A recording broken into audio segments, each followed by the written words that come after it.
तो अगर जब हम उसको तोड़ते हैं तो कैल्शियम कार्बोनेट को जब हीट सप्लाई करते हैं तो it breaks into calcium oxide and carbon dioxide. यहाँ पे दिख रहा होगा, है ना, calcium oxide and carbon dioxide, right. तो और कैल्शियम सल्फेट को तोड़ते हैं, कॉपर सल्फेट सॉरी, तो आपको मिलेगा copper oxide plus SO2 and plus SO3 and plus O2। अब ये बड़ी चीज ध्यान रखने की चीज है। अब 3-4 एग्जाम्पल्स जो मैंने दिए हैं, ये चारों के चारों एग्जाम्पल्स बहुत ध्यान रखने की जरूरत है, क्योंकि जब तक आप जानेंगे नहीं कि कौन सी कंपाउंड करके what will break into what. तो suppose if you have any carbonate salt, mind it, carbonate salt, example of carbonate salt, calcium carbonate हो गए, सोडियम कार्बोनेट हो गए, पोटासियम कार्बोनेट हो गए, they are called carbonate salt. या bicarbonate salt NaHCO3, bicarbonate का क्या है formula, HCO3, and what is the valency 1। तो जैसे कार्बोनेट सॉल्ट हो गए, पहले कार्बोनेट सॉल्ट की बात करें तो कार्बोनेट सॉल्ट को कभी भी तोड़ेंगे तो कार्बन डाइऑक्साइड निकलेगा, याद रखिएगा। तो अब आप अगर एक याद हो गई, calcium carbonate when heated gives calcium oxide and carbon dioxide. तो क्वेश्चन पूछते कि पोटासियम कार्बोनेट के टूटने से क्या होगा, what will happen on heating potassium carbonate. तो यहाँ पे कैल्शियम ऑक्साइड के बदले में पोटासियम ऑक्साइड निकल जाएगा और कार्बन डाइऑक्साइड को जो निकलना है वो निकलेगा ही, राइट।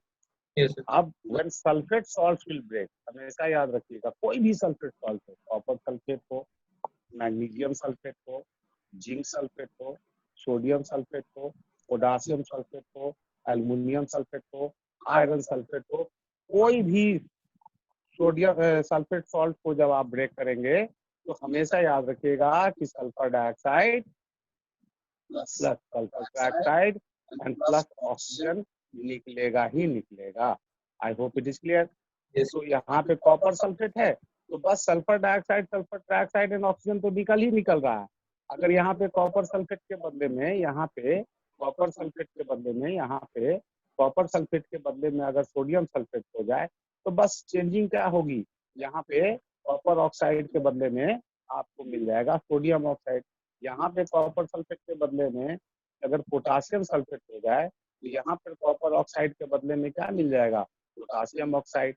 बाद बाकी sulphur dioxide and oxygen, sulphur dioxide, sulphur dioxide and oxygen, ये 10 के प्लस रहता है, राइट। ओके, देन ओके, अब let's come to nitrate salt, right. Nitrate salt, तो एक अगर आपको ये केमिकल रिएक्शन याद हो गई, लेड नाइट्रेट को हीट करने पे क्या मिल रही है, lead oxide, nitrogen dioxide and oxygen. तो अब लेड नाइट्रेट के बदले में सोडियम नाइट्रेट हो तो क्या बनेगा, लेड नाइट्रेट के बदले में अगर सोडियम नाइट्रेट हो तो क्या बनेगा, सोडियम ऑक्साइड। बाद बाकी नाइट्रोजन डाइऑक्साइड ऑक्सीजन तो जस का तस रहेगा। सोडियम नाइट्रेट के बदले में कैल्शियम नाइट्रेट हो तो क्या मिलेगा, कैल्शियम ऑक्साइड। बाद बाकी नाइट्रोजन डाइऑक्साइड ऑक्सीजन तो सेम रहेगा। आर यू अंडरस्टैंडिंग, मेरी बात सब लोग समझ रहे हैं? ओके, हाँ, नहीं QSO4 ही होगा, Q की वैलेंसी 2 होती है एंड सल्फेट की भी वैलेंसी 2 होती है, ठीक है। नहीं, उससे मतलब नहीं है। देखिए कॉपर सल्फेट की जो फॉर्मूला होगी QSO4 ही होगी, क्योंकि कॉपर एक एलिमेंट हो गया और सल्फेट एक दूसरा रेडिकल हो गया बिहेव्स एज एन एलिमेंट जिसकी वैलेंसी 2 है, राइट। तो Cu के नीचे 2, सल्फेट के भी नीचे 2, राइट। यू स्टैंड, समझ रहे हैं सब लोग, सुनाई दे रही है? हाँ, किसी का ये क्वेश्चन था कि कॉपर सल्फेट Cu2SO4 होना चाहिए क्योंकि सल्फेट की वैलेंसी 2 है। नहीं, तो कॉपर की भी वैलेंसी 2 है और सल्फेट की भी वैलेंसी 2 है, इसलिए इसका फॉर्मूला बनेगा QSO4।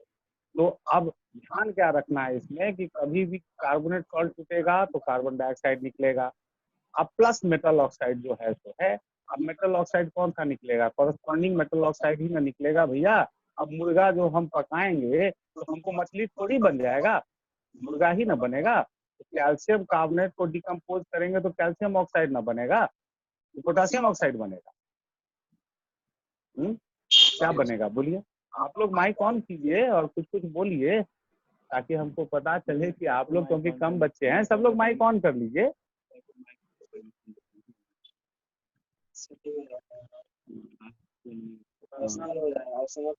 हाँ तो यहाँ से कर दो, सेटिंग में जाके कर दो,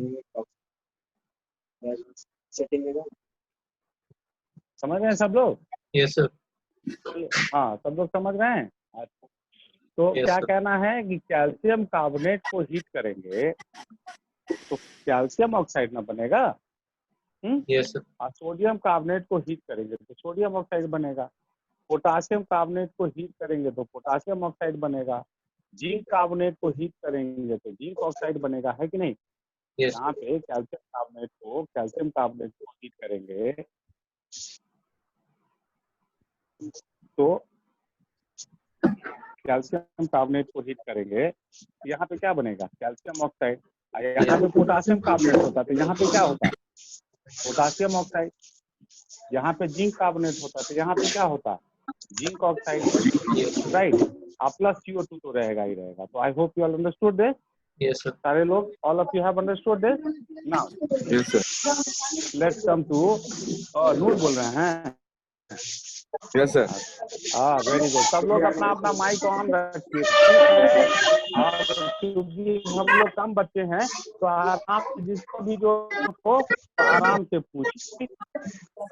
ओके, हम लोग भी थोड़ी क्वेश्चन, राइट। अब चलिए हम लोग आ जाते हैं इलेक्ट्रोलाइटिक डिकम्पोजिशन रिएक्शन। तो इलेक्ट्रोलाइटिक डिकम्पोजिशन रिएक्शन कब when the bond between the elements in a compound is very strong, जब बहुत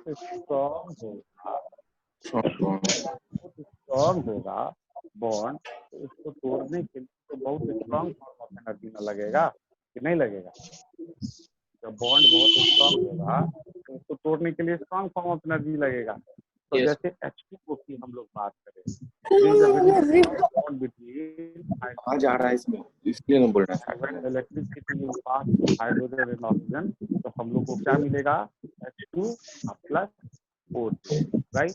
हाँ, Yes, sir. क्वेश्चन बनती है during the process sir audio clear नहीं आ रहा सर। हाइड्रोजन। हाँ ऑडियो नहीं आ रहा है? सर अब ठीक है सर, आ प्लीज। रहा है आप? Yes sir, yes sir. ठीक है, ठीक है। आ रहा? नेटवर्क कनेक्शन होगा बाय प्रॉब्लम। तो व्हेन हाइड्रोजन वाटर को जब तोड़ेंगे तो हम लोग को मिल रही है हाइड्रोजन एंड ऑक्सीजन। तो इससे क्वेश्चन बनती है कि during the process of electrolysis, आप बुक में देखेंगे एक एक्सपेरिमेंट दिया हुआ है, 2 टेस्ट ट्यूब है, उसके नीचे 2 इलेक्ट्रोड लगे हुए हैं, एक में गैस कलेक्टेड है, एक एनोड पे है, एक कैथोड पे है। तो उसमें क्वेश्चन ये बनती है कि in one of the test tube the volume of the gas collected is double the volume of the gas collected in the first test। अब एक टेस्ट ट्यूब में, दोनों टेस्ट ट्यूब में अलग अलग गैस है। एक टेस्ट ट्यूब में हाइड्रोजन है, एक टेस्ट ट्यूब में ऑक्सीजन कलेक्ट हो रहा है।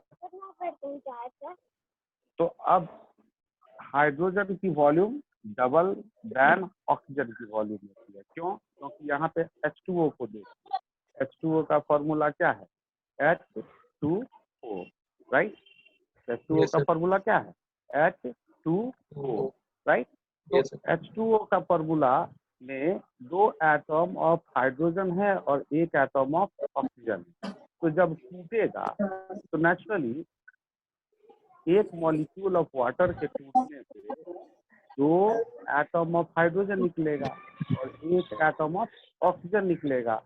तो जब 2 एटम ऑफ हाइड्रोजन और 1 एटम ऑफ ऑक्सीजन निकल रही है तो जाहिर सी बात है कि पूरी की पूरी जब वाटर टूटेगी तो hydrogen, number of atoms of hydrogen will be double the number of atoms of oxygen. तो जाहिर सी बात है कि the gas collected hydrogen will be double, hydrogen Yes, sir. Will be double the volume of oxygen. मेरी बात समझ है कि नहीं? यस सर, होगा कि Yes, नहीं sir. होगा? सब लोग को समझ में आई? यस सर, सब Yes, लोग को sir. समझ में आ गई होगी कि हाइड्रोजन sir. की वॉल्यूम तो डबल होगी ही ना, यस होगी सर, कि नहीं होगी? फाइन। अब यस सर, हाइड्रोजन किस पे कलेक्टेड, कैथोड पे कलेक्टेड होगा या कि एनोड पे कलेक्टेड होगा? तो आप पढ़े हुए हैं कि H plus O minus H2O जब टूटेगी तो H प्लस निकलेगा, यस सर, O माइनस निकलेगा। तो जब ये H प्लस है तो ये कहाँ कलेक्टेड होगी? Negative electrode Cathode. पे। और निगेटिव इलेक्ट्रोड तो क्या कहते हैं? कैथोड कहते हैं, एनोड कहते हैं, सॉरी कैथोड कहते हैं, राइट। निगेटिव इलेक्ट्रोड को क्या कहते हैं? कैथोड कहते हैं। तो hydrogen will be collected at cathode. Why? क्योंकि H प्लस निकलेगी, H प्लस निकलेगी तो निगेटिव इलेक्ट्रोड से कलेक्ट होगी, और निगेटिव इलेक्ट्रोड को कहते हैं, कैथोड को ही न कहते हैं। Yes sir, Hydrogen will be collected at cathode and oxygen will be collected at anode, right? और कैथोड में जो कलेक्शन होगी, the volume of gas collected at cathode will be double the volume of gas collected at anode, because when one molecule of water breaks down, two atom of hydrogen and one atom of oxygen is liberated. Hence, the volume of hydrogen will be double the volume of oxygen. समझ गए मेरी बात को? Yes sir, समझे कि Yes, नहीं sir. समझे? Understood. अब Yes, आ sir. जाते हैं NaCl की बात करें। तो NaCl से जब पास कराएंगे इलेक्ट्रिसिटी तो यू विल गेट Na। बस याद रखिएगा कि NaCl सॉलिड स्टेट से करंट पास नहीं करेगी, हमेशा याद रखिएगा। कोई भी salt when it is in solid state it does not allow current to flow through it. अब इसका कारण तो कुछ ना कुछ होगा ना भाई, यस कि सर, आखिर सॉलिड स्टेट में अगर है कोई भी सॉल्ट तो करंट क्यों नहीं पास करेगी? तो उसके पीछे बस एक ही रीजन है, क्योंकि करंट फ्लो करने के लिए इधर इलेक्ट्रॉन और free ion, if it has free electron तो उसको क्या बुलाता है? Conductor. And if it has free ion तो उसको क्या बुलाता है? आयनिक कंडक्टर और Yes, sir. Electrolyte, right. Yes sir, तो जब NaCl सॉलिड स्टेट में है तो NaCl जो कंपाउंड है उसमें Na प्लस Cl माइनस के रूप में तो नहीं है NaCl, right. But if it is in molten state मतलब मेल्टेड स्टेट मतलब पिघला हुआ, राइट। यस, और Yes, sir. If it is in the form of aqueous solution यानी कि वाटर में घुला देंगे तब। तो अगर मोल्टेन स्टेट में है तो you have Na plus Cl minus, या नहीं तो पानी में घुला हुआ है तो you have Na plus Cl minus ions present in water. इसलिए यहाँ पे आप देख रहे होइएगा मैंने क्या लिख दिया है?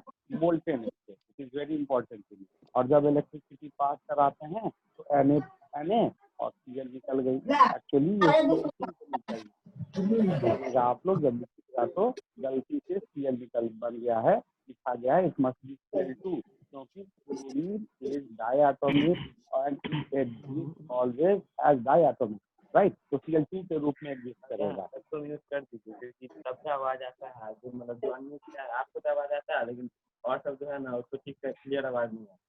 और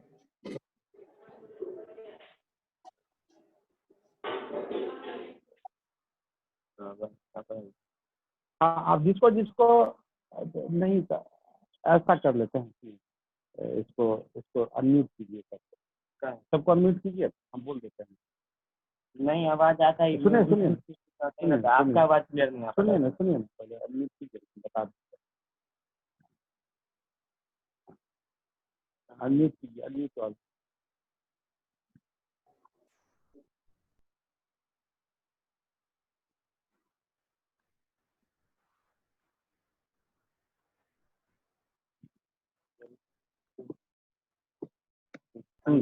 अब ऐसा करिए, आप लोग जो है ना अपने अपने माइक को सेल्फ म्यूट कर दीजिए, जब जरूरत हो तो ओपन करके पूछ लिया कीजिए, ठीक है। शायद सब लोगों को डिस्टर्बेंस हो रही है।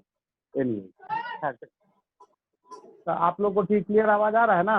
अच्छा, Yes, तो sir. मेरा ये कहना था कि NaCl जो है NaCl के थ्रू जब इलेक्ट्रिसिटी पास कराएंगे तो ये जो आप उम्मीद करेंगे कि सॉलिड स्टेट में पास कर जाएगा वो पॉसिबल है नहीं, because solid salt do not conduct electricity. It conduct electricity इधर इन मोल्टेन स्टेट और conduct electricity in the form of aqueous solution.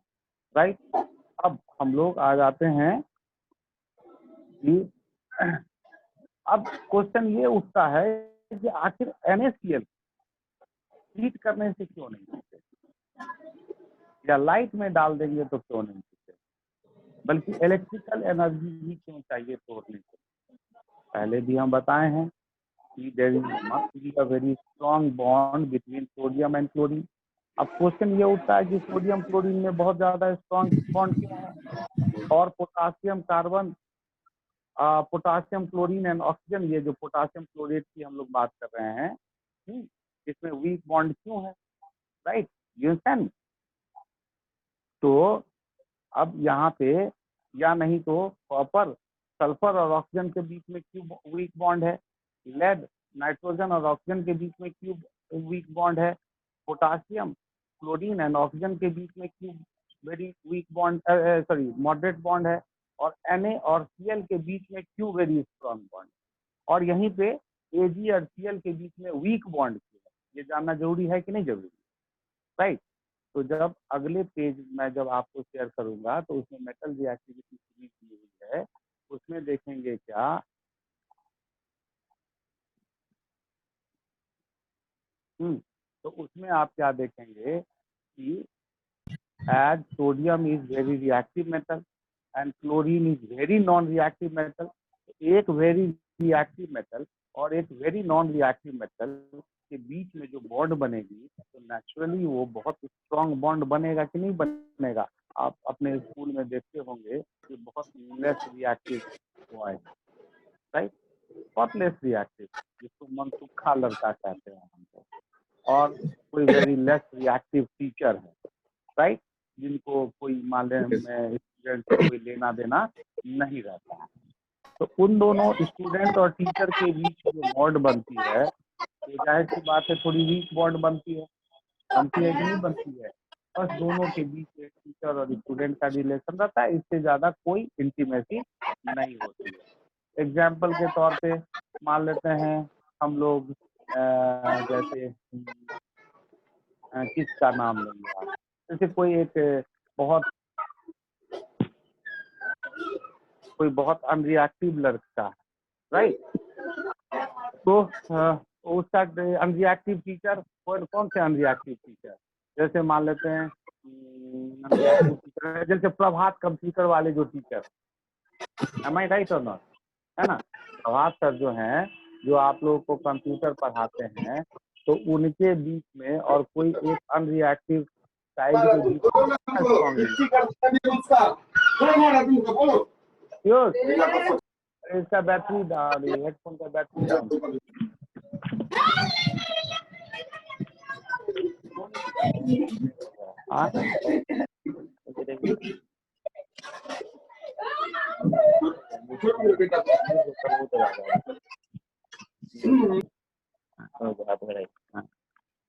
इसका बैटरी डाउन.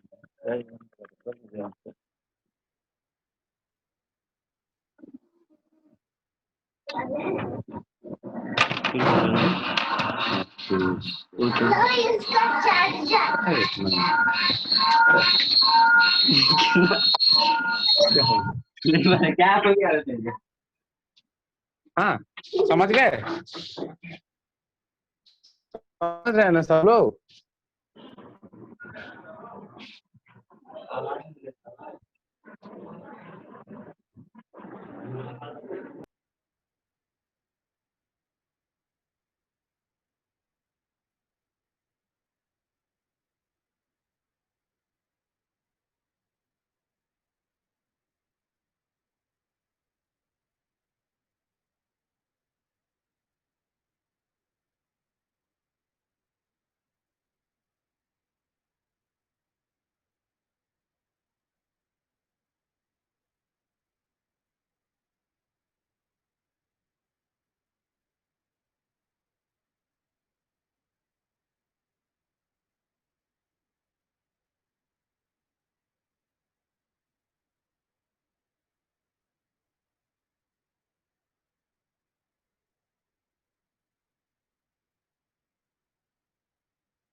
हाँ सर।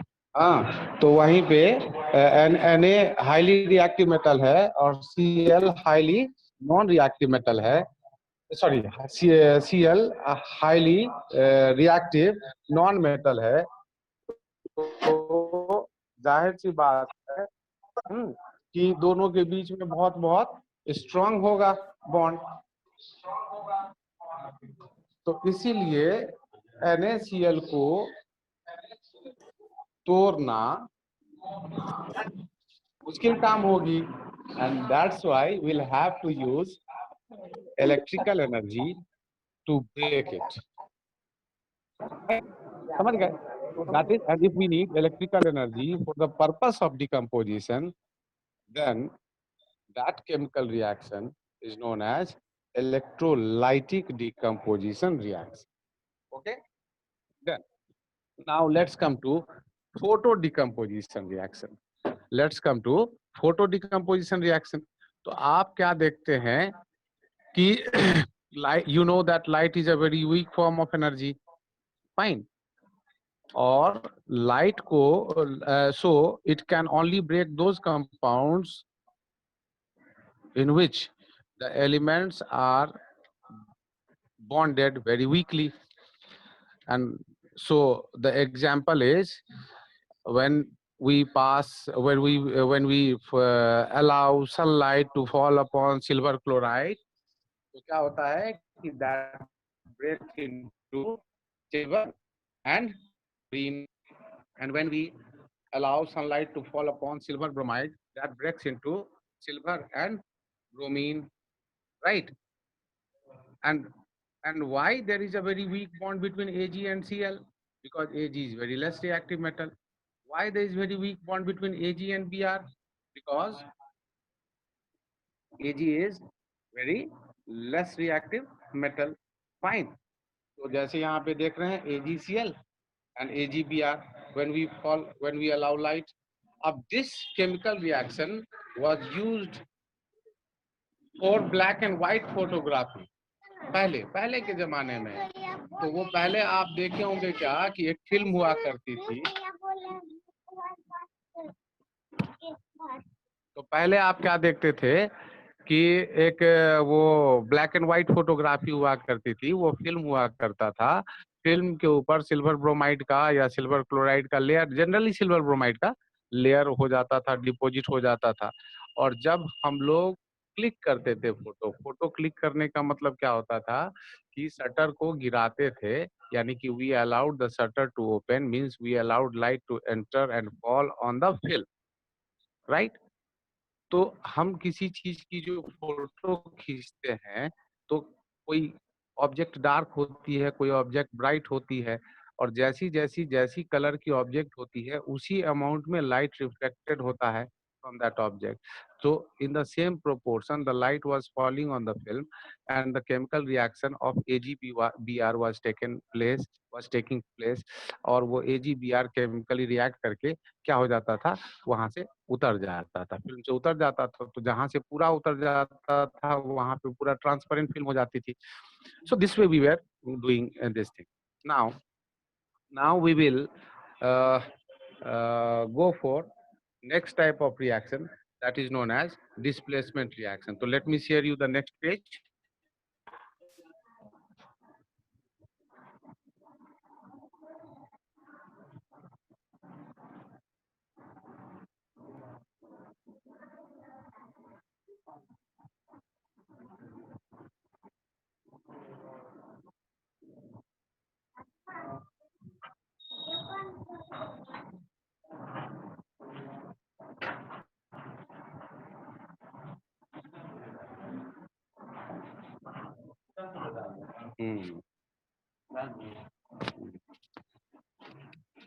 ये सही रहेगा, सही पड़ेगा ना ऐसे पड़ेगा, नहीं इस पे ऑटो डिक्लेरेशन हो।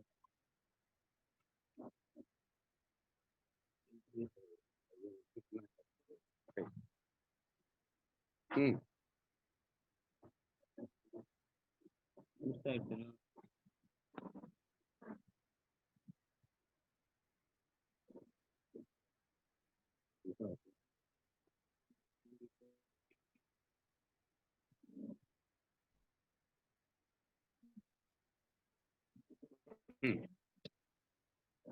तो अब now we are going to read about displacement reaction. Fine. So what is displacement reaction?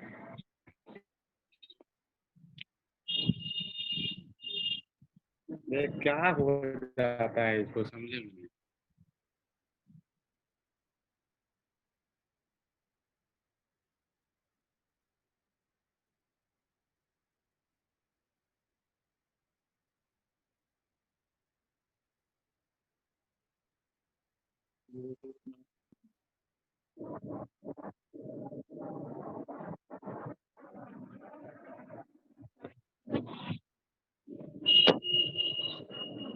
सबके बिल्कुल सही।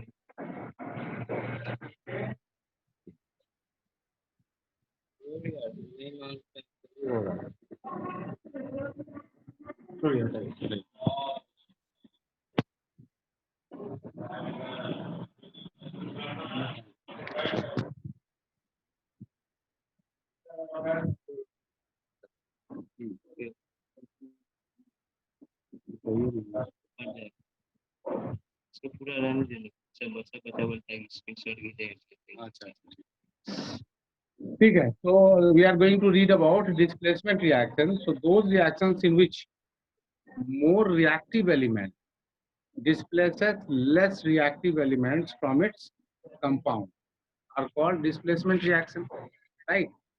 अब जैसे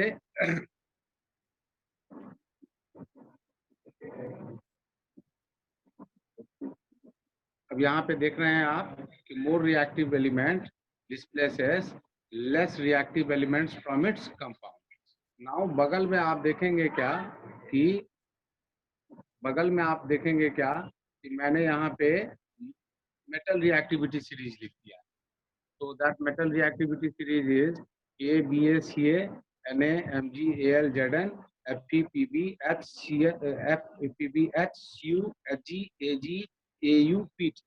इसमें क्या देख रहे हैं कि K is more reactive metal, BA is more reactive metal, CA is more reactive metal, Na is more reactive metal। तो बहुत सारे जगह आप क्या देखेंगे कि K NaCl लिखा हुआ अधिकांश जगह, इवन कि अगर आप गूगल भी सर्च करेंगे ये NaCl लिखा हुआ है, लेकिन मैंने लिखा है KCl, यानी कि I have given that calcium is more reactive than sodium.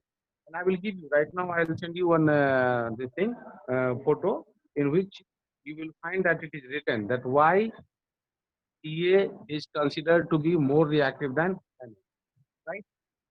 तो मेरा ये कहना था, ऐसे आप एटॉमिक स्ट्रक्चर की बात से अगर चेक करेंगे या मान लेते हैं तो आपको क्या पता चलेगा कि आपको उसके हिसाब से तो लगेगा कि भाई sodium is more reactive than calcium, लेकिन जब केमिकल रिएक्शन कराया गया तो it was found that calcium is able to displace sodium, that's why calcium is considered as more reactive than sodium. I hope it is clear. अब हम लोग आगे बढ़ते हैं। तो आप पहला आप केमिकल रिएक्शन आपने क्या देखा कि मैं लिखा हूं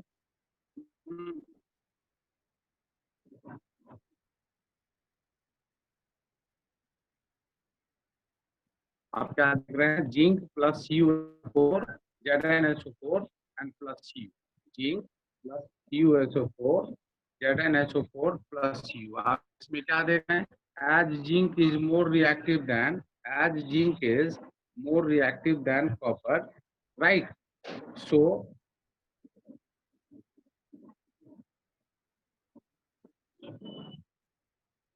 as zinc is more reactive than copper, right? So this is copper। दूसरा में देखेंगे क्या Cu plus AgNO3 CuNO3 2 plus Ag। यहाँ आप क्या देख रहे हैं कि Cu is more reactive than AgNO3, तो Cu this is Ag।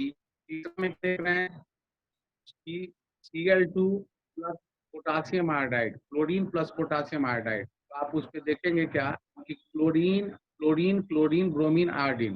तो chlorine is more reactive then iodine, तो क्लोरीन जो है सो आयोडीन को डिस्प्लेस कर दिया। क्लोरीन जो है आयोडीन को डिस्प्लेस कर दिया और क्या बन गया, खुद बन गया पोटासियम क्लोराइड, और आयोडीन बेचारा अकेले डिस्प्लेस हो गया because chlorine is more reactive then iodine. उसके बाद आप अगला में देख रहे हैं क्या, zinc plus H2SO4, zinc plus H2SO4, right.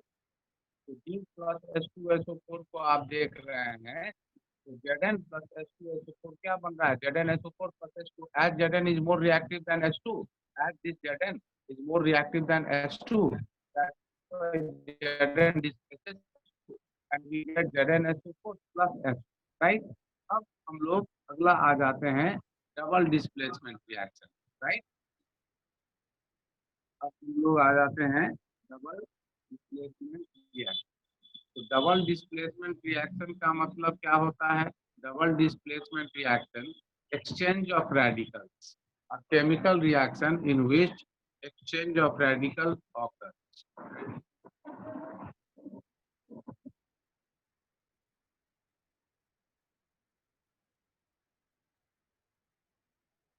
chemical reaction in which exchange of radical occurs। जैसे आप यहाँ पे देखेंगे क्या, AgNO3 plus NaCl, you get AgCl and plus NaNO3। AgNO3 silver nitrate, NaCl sodium chloride, right। but one thing is very important, आप एक बात याद रखिएगा, सिल्वर नाइट्रेट को सॉलिड स्टेट में और NaCl को सॉलिड स्टेट में मिला देंगे तो कोई रिएक्शन नहीं होगा। Is it clear? अगर आप सिल्वर नाइट्रेट और सोडियम क्लोराइड को अगर आप सॉलिड स्टेट में मिक्स कर देंगे, if you bring them under physical contact, there will be no reaction. AgNO3 as well as NaCl both must be in the form of aqueous solution, then only there will be a reaction between silver nitrate and sodium chloride, इतना याद रखिएगा, right. तो Ag इसके chlorine के साथ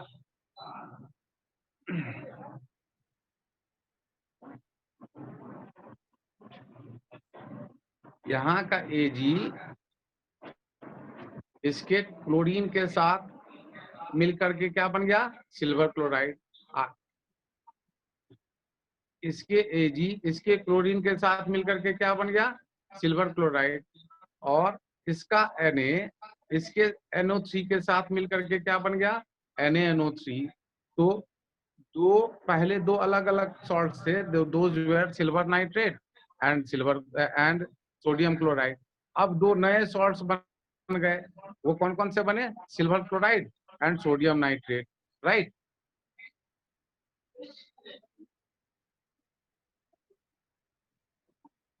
उसी तरीके से आप क्या देख रहे हैं कि CuSO4 and plus hydrogen sulfide, right? Cu plus SO4 minus, Cu plus SO4 minus, Cu यहाँ पे आप क्या देखेंगे, Cu plus SO4 minus।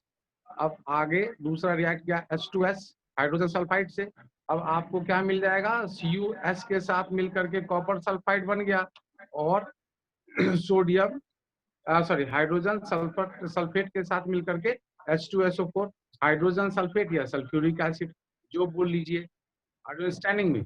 उसके बाद आप क्या देख रहे हैं अगला में, AlCl3 plus ammonium hydroxide NH4OH,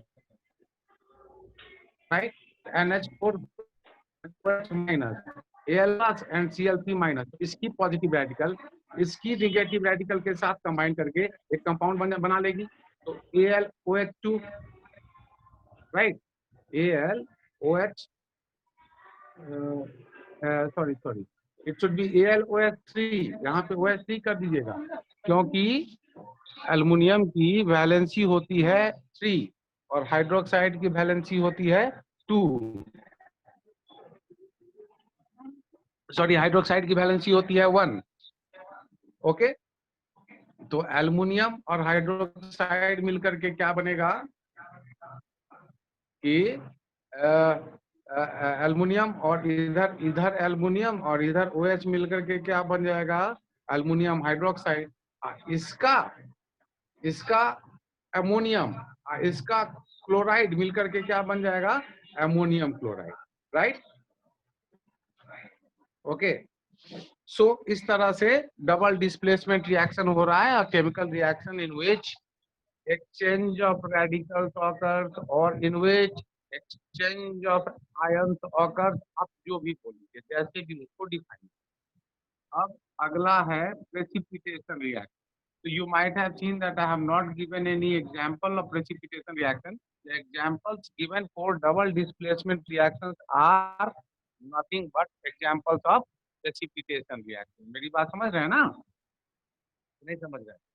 ये जो examples of double displacement reaction जो मैंने दिया है, AgNO3 plus NaCl, AgCl plus NaNO3, CuSO4 plus H2S, CuS and H2SO4, AlCl3 plus ammonium hydroxide, ammonium hydroxide plus ammonium chloride, ये सारे जो मैंने डबल डिस्प्लेसमेंट के एग्जाम्पल दिए हैं, these are also the examples of precipitation reaction. Fine. So what is precipitation reaction? A reaction in which aqueous solution of two compounds on mixing react to form an insoluble compound. अब precipitation का मतलब क्या होता है? precipitate का मतलब क्या होता है? सिंपल सी बात है, कोई चीज अगर जम गया तो उसी को कहते हैं precipitate. अगर कोई भी सॉल्ट soluble है तो ऐसी बात है, precipitate तो आपको मिलेंगे नहीं, मिलेंगे इसलिए हालत में नहीं मिलेंगे। अगर कोई भी सॉल्ट insoluble है, then you get precipitate, right? If any salt is insoluble, then you get precipitate. AgNO3 means silver nitrate. Let's go back to the example. And sodium chloride. When they both are dissolved in water, they are soluble in water. So naturally, there is no precipitate. But when these two compounds react with each other, so silver combines with chlorine to give silver chloride, and sodium combines with nitrate to give sodium nitrate. Right? Silver reacts with chlorine to give silver chloride, and sodium reacts with nitrate to give sodium nitrate. So हमें क्या मिल गई? Silver chloride and sodium nitrate NaNO3. NaNO3 लिखा गया है, NaNO3, right? So ये silver chloride is insoluble. So we get it in the form of white precipitate. Precipitate जिसका रंग कैसा होगा? White. याद रखिएगा, रंग याद रखना बहुत जरूरी है, because in board examination पूछा जाता है what is the color of silver chloride, copper sulfide, aluminum hydroxide, right? Okay. Copper sulphate plus H2S को जो आपने रिएक्ट किया तो Cu प्लस कंबाइन कर गई S माइनस, तो क्या बन गया? Copper sulphide. और हाइड्रोजन कंबाइन कर गया सल्फेट के साथ, तो क्या बन गया? हाइड्रोजन सल्फेट, यानी कि सल्फ्यूरिक एसिड। तो सल्फ्यूरिक एसिड तो चलो भाई it is soluble, but copper sulphide is insoluble. तो क्या मिल गया आपको? एक ब्लैक प्रेसिपिटेट मिल गया। ओके, तो these are the examples of precipitation reaction. तो इतने सारे examples, इतने सारे chemical reactions आप लोग समझ गए होंगे, and tomorrow we will read about redox reaction, right? Not tomorrow, I mean tomorrow is math class, day after tomorrow we'll read about redox reaction, and that's very important. तो मैं कोशिश करूंगा कि redox reaction direct video class करूं, because it will be very important. ये तो सिर्फ रखने से काम चल जाएगा, लेकिन redox reaction को समझने की चीज है, तो I will conduct a video class. Okay, so time is almost going to be over, so we shall end our meeting. Thank you for attending the class.